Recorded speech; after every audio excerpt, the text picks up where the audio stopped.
I want to read people the description on Amazon.com. You just wrote a book, independently published, called Travail of an Innocent Child. And I want to tell people this is the book that will make you understand anybody complaining about their lot in life needs to suck it up and move on. Brunell watched at 10 years old as her mother was stabbed to death in their home. She overcame being awarded the state of Illinois, homelessness, sexual and physical abuse, to attend law school and eventually become an attorney. Talk about your book, hon. This book is a book that I wrote back in 2008, and I self-published it then, and then I kind of sat on it. And then, right in the summertime of last year, I was going to publish it again, and then I got pulled into the election. So I put the book off the campaign, but it's a book about overcoming every adversity. It talks about my life with my mom. I had a mother who was addicted to drugs and to fast life. She did some prostituting, and then she was murdered. And then I ended up in foster care, where I was told that I would never be anything but a drug, I would never be anyone, that I would have some man beating on me for the rest of my life, that I would never accomplish anything, that I would be like my mother. And I heard that every day for 5 years. I ended up leaving that foster care placement to another foster care placement, then a group home. And I left that group home at 18 with a bag and a dream to become a lawyer. And so this book kind of goes through my journeys of sexual abuse that I experienced as a child, physical abuse, mental abuse, all the things that can happen sometimes when you lose a parent, and sometimes it even happens at the hands of parents.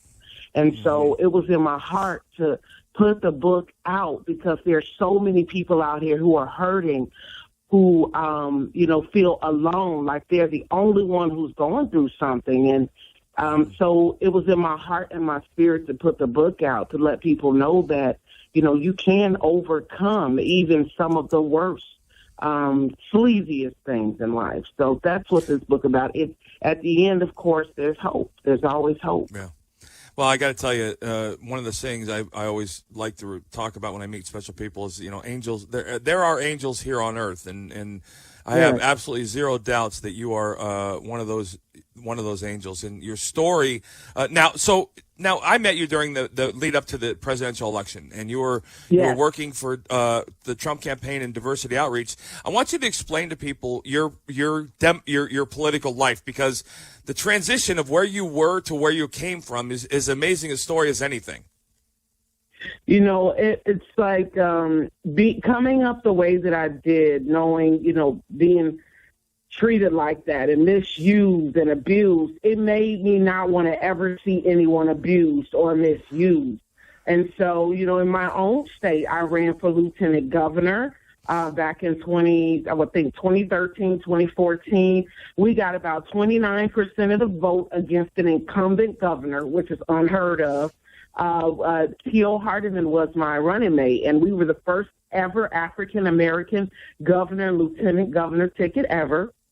And we did everything we could to fight for our state, where there's a lot of poverty in the southern parts of the state, and a lot of children being abused and hurt, and a lot of kids out of work and stuff. We decided that we wanted to stand up for them. We didn't win, but we opened the door for better and for better change in Illinois. And so, interestingly enough, I'm a Democrat, and I supported Bernie Sanders during the primaries. I couldn't support Hillary Clinton. I didn't believe that she was the candidate that our party should use.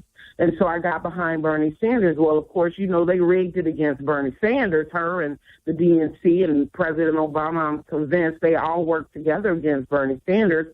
And so essentially, I couldn't vote for Hillary. So it was my husband, he was like, honey, baby, sweetie, Donald Trump is the next president. And I was like, oh, God forbid. I'm like, Donald Trump, no way. No, never. He was like, yes, he is. He's the next president. My husband is a Republican. And so he was like, I need you to put your voice behind him. I said, never, over my dead body. No, never. But anyways, I started listening to Donald Trump, and I said, he doesn't sound too different from Bernie Sanders to me, really. He's an outsider, too. And he wants to help the nation. And, we started, I was in prayer about it or whatever, and the Lord gave me the green light. But the most interesting thing is this, and I think I told you this before. My husband and I saw something that I don't think a lot of people saw, and what it was is if Donald J. Trump, our president, did not win, that they were going to go after him. They were going to corrupt, bankrupt him, take everything he had. Then they were going to take everything his children had. And then his grandchildren would still have that stain on them all those generations later. And so my husband and I, when we got behind them, it wasn't just because of that. I've been bullied. I know what it's like when the jealousy and the hate. When you're a star, people can't stand to see you shine. And so when you're winning and you're doing things the right way, or you're standing up for people, there are people that will try to destroy you.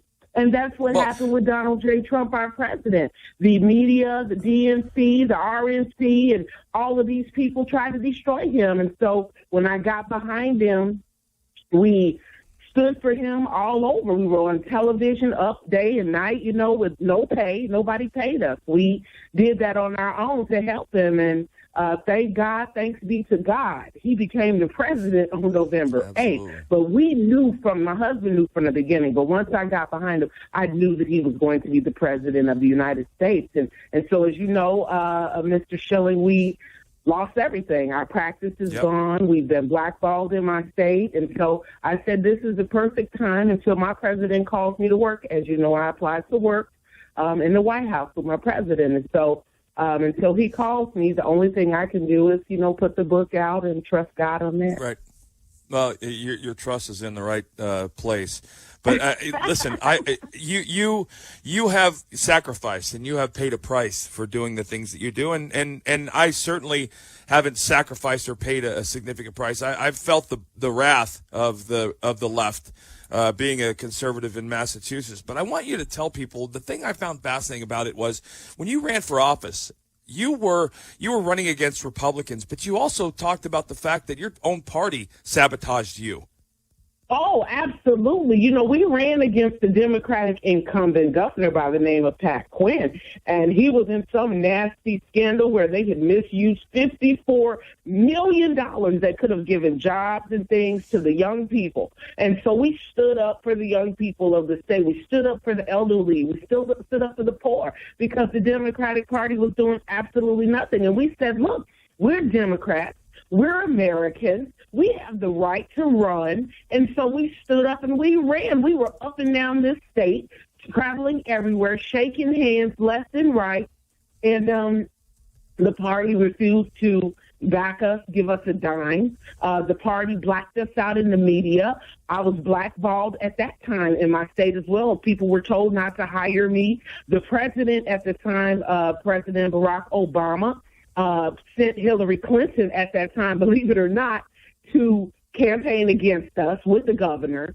And so basically it was like, if you're not part of this exclusive club, if you're not part of this, if you haven't got yourself knees dirty, so to speak, you can't just come in and run. And so they did everything to destroy us and beat us down in this state. But Brunell, are you not the picture perfect liberal poster child for them? You're a black woman. You have come out of nowhere to make yourself something, which is, the story is amazing.